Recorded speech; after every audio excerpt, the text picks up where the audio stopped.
Hello दोस्तों, कैसे हो आप सब। आई होप आप सब अच्छे होंगे। ज्ञान विद सुभी में आपका सभी का स्वागत है। प्लीज़ हमारे चैनल को सब्सक्राइब, लाइक एंड शेयर ज़रूर करिएगा। पिछली क्लास में अपन हिस्ट्री की क्लास 4th में ऋग्वेद पढ़ा था।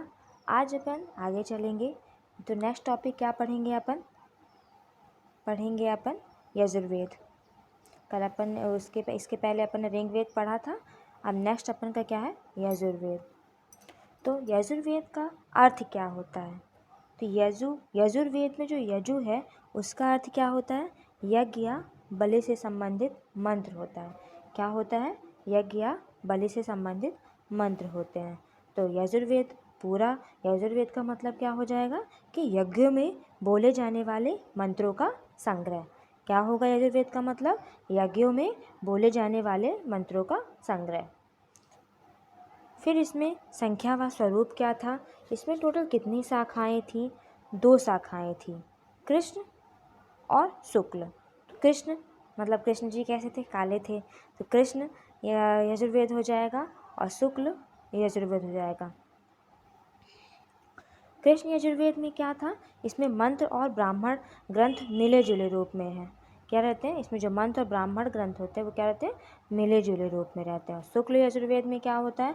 इसमें मंत्र और ब्राह्मण ग्रंथ क्या होते हैं? अलग अलग रहते हैं। कृष्ण यजुर्वेद में मिले जुले रहते हैं मंत्र और ब्राह्मण, और शुक्ल में क्या रहते हैं कि मंत्र और ब्राह्मण क्या होते हैं? अलग अलग रहते हैं। अब इसमें भाषा कौन सी है? इसमें भाषा जो है हमारी वैदिक संस्कृति है। क्या है? वैदिक संस्कृति है।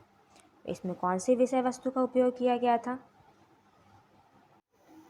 अब देखो इसमें विषय वस्तु क्या होगी हमारी? क्या है? अनुष्ठान से संबंधित होगी। क्यों? क्योंकि यजुर्वेद में क्या है? यज्ञ और हवन ये सब क्या होंगे? अनुष्ठान से संबंधित विधि विधान होंगे।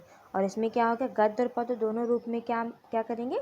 मंत्र मिलते हैं। मतलब इसमें जो मंत्र होते हैं वो गद्य और पद्य दोनों रूप के मिलते हैं। नेक्स्ट फिर क्या आता है हमारा? ब्राह्मण ग्रंथ कौन से होंगे? तो जैसे मैंने भी आपको पढ़ाया कि कृष्ण और शुक्ल पढ़ाया था, तो कृष्ण यजुर्वेद में कौन से ब्राह्मण ग्रंथ थी? तैत्तिरीय संहिता थी। कौन सी थी? तैत्तिरीय संहिता थी। और शुक्ल यजुर्वेद में कौन सी थी? शतपथ ब्राह्मण थे। कौन से ब्राह्मण थे? शतपथ ब्राह्मण थे। तो सबसे बड़ा ब्राह्मण ग्रंथ भी कौन सा है? शतपथ ब्राह्मण ही है। अब इसमें कुछ विशेषताएं भी हैं कि जो शतपथ ब्राह्मण में राजा विदेह, जनक और याज्ञवल्क्य का उल्लेख है। यानी जो शतपथ ब्राह्मण है उसमें किन किन राजाओं का उल्लेख है? विदेह, जनक और याज्ञवल्क्य का उल्लेख है। और सेकंड में क्या आता है कि कृषि से संबंधित पहली जानकारी कहाँ मिलती है हमको? यजुर्वेद से ही मिलती है। यानी कि जो हमको कृषि की जानकारी होती है वो यजुर्वेद से ही हमको मिलती है।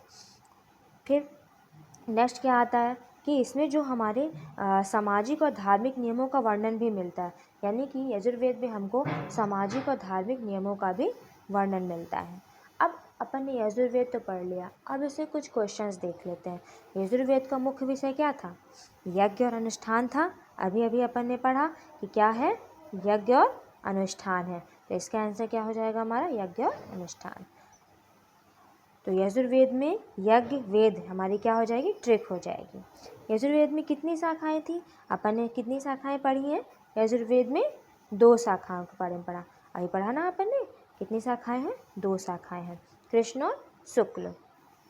2 रंग होते कृष्ण के, देखा होगा कृष्ण क्या है, इसलिए कृष्ण को कृष्ण पक्ष में क्या, कृष्ण क्या होता है? काला होते हैं, काले हैं, तो इसलिए काले के इसमें लिख दिया और जो शुक्ल पक्ष है इसमें सफ़ेद कर दिया।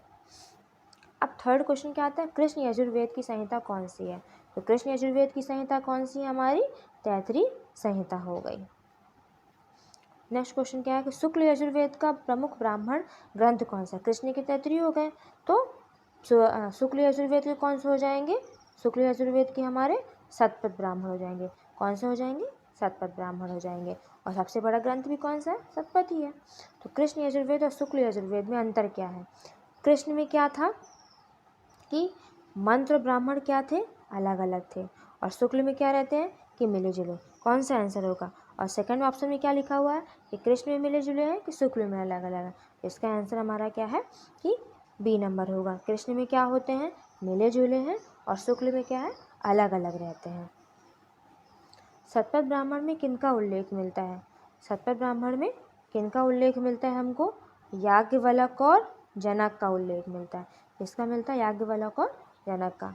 कृषि से संबंधित पहली जानकारी किस वेद में मिलती है? जब भी अभी आपने जाना है, ये कृषि से संबंधित भी पहली जानकारी हमको किस में मिलती है?